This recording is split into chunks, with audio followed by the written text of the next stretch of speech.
Hello again!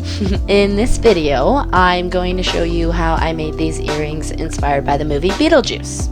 Beetlejuice. Anyways, let's get started.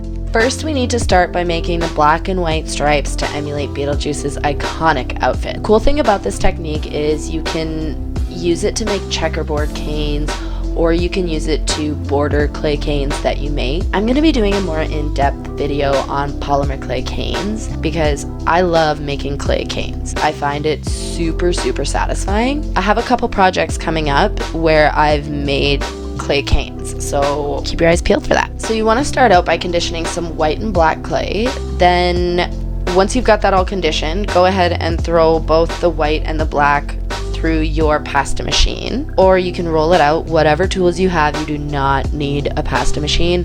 Literally the only reason I have one is I bought one for making pasta way back in the day and then barely used it, and now I love clay, so I use it for my clay.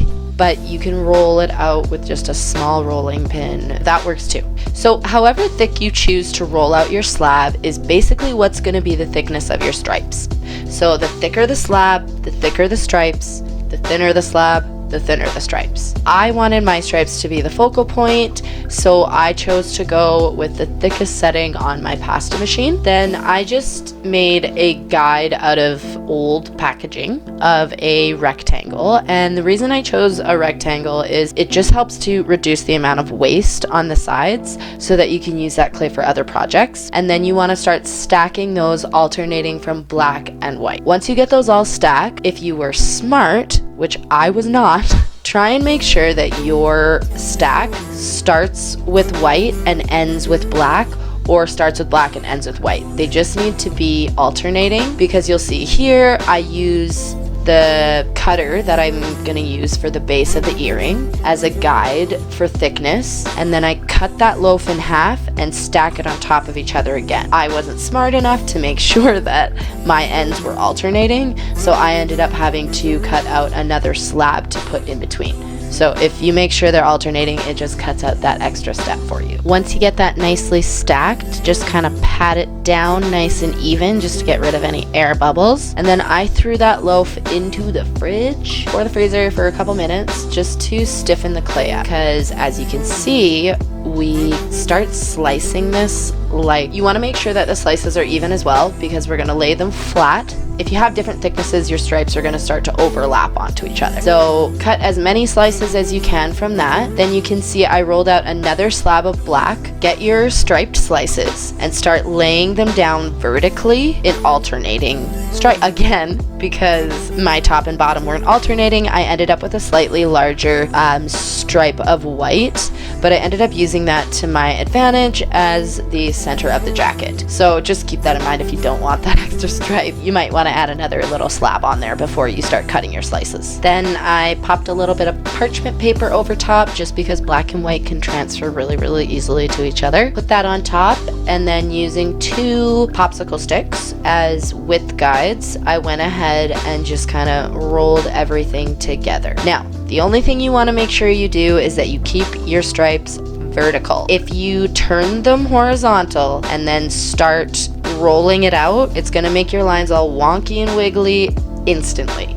So just keep your stripes vertical, and that will keep them nice and straight. Then you just want to take whatever cutters you want. Then you just want to cut out the shapes from that stripe slab that you created. Be sure to add any holes or jewelry finding that you want to make sure that you can connect everything together at the end. I cleaned it a little bit here and there with a little bit of alcohol on a cotton swab. Don't worry too much about keeping it super clean, because I have a new trick that I found that I'll show you for after it's baked. Alright, so we did our first bake. Now we're gonna add on the suit lapels to Beetlejuice's suit. I rolled out a slab of clay here. Again, I made it a little bit thinner because I don't want too much bulk. I think this was on like the 4th setting or something like that. And then again, you can see I kind of created a guide. I just drew it out myself, and then using that guide, I just cut out the lapels. You can put one on backwards and the other way, just so that the ends of the lapels aren't facing the same directions. I just think it's a better look,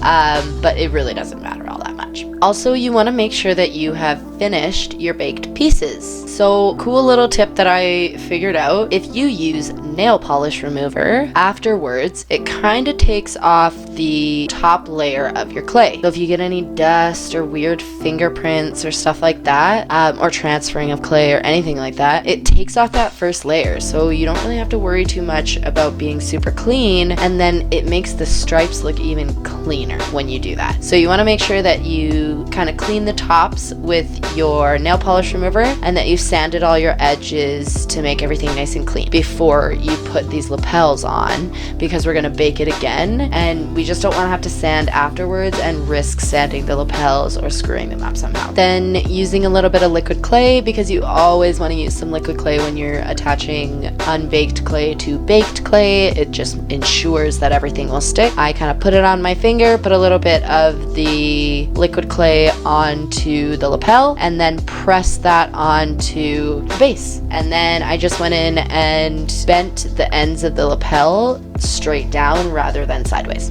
Last but not least, I decided I wanted to make it a little bit more like rockish, so I decided to go in with a needle tool and just make stitch dots along the edges of all the lapels. It just added that extra touch to make it more Beetlejuicy.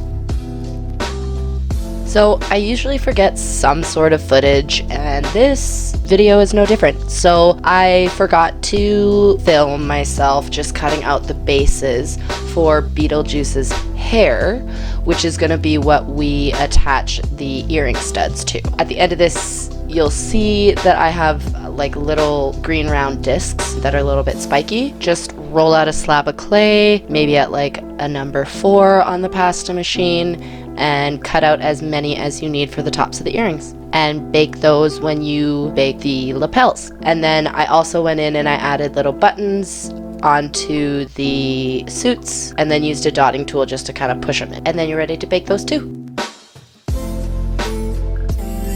So in my last video, we chatted a little bit about YouTube and watching YouTube versus TV, and I got some awesome comments. And something that someone brought up that I didn't even think about was sports right now, and the fact that there's really no sports to watch. I think they're back on now. I don't really watch sports, but I do have family members that do, and I can totally understand that that would suck. They also brought up YouTube live chats, and I think that's huge. I have found that since I started watching YouTube, and somehow I fell, or I like stumbled upon the live streaming thing, because I'm not a huge gamer, so I never really knew that it was like a big thing. And once I stumbled on it, I found so many other channels that what they do mostly is live. The interaction that you can have in the chats is super, super fun, and it actually brings you closer to that YouTuber that is producing that content. And I think that's why I'm following more YouTubers than I am content necessarily now. So thanks so much for your comment. Something that I've actually been watching recently that's a TV show. I kind of fell out of watching American Horror Story, and I love horror stuff. I love horror anything. I have some more horror earrings coming up, but I've been watching American Horror Story Cult, the season of Cult, and watching that in 2020 makes it just that much scarier. I don't know if anybody else hasn't seen that season, but it is definitely worth a watch.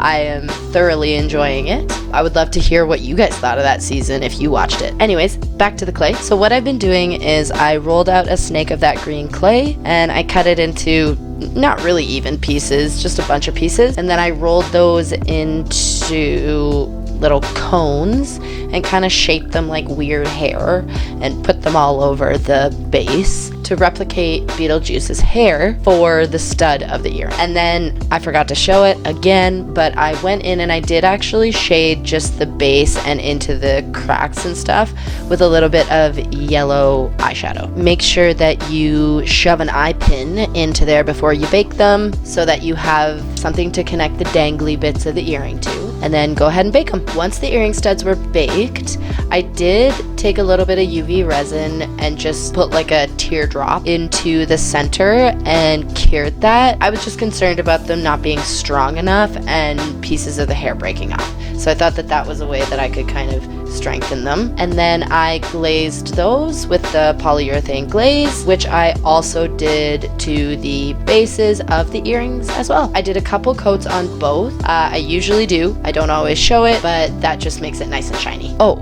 I totally glazed over as well, but I did show it. Make sure that you're attaching the earring posts. I used some E6000. It's just, I think it's like liquid cement. It's really strong super glue. I just like to use that. It works a lot better than anything else. And I did also use, I think they're bead files or jewelry files, but it's just a file to file down holes, to file down the holes in the circles to make sure that the jump rings could fit through that. And then take your jump rings and connect them as you would like them connected. And there you have them. There's your Beetlejuice, Beetlejuice, Beetlejuice earrings. I hope you guys enjoyed, and thank you so much for watching. Oh, I always forget to say too, please like and subscribe, and I'll see you next time.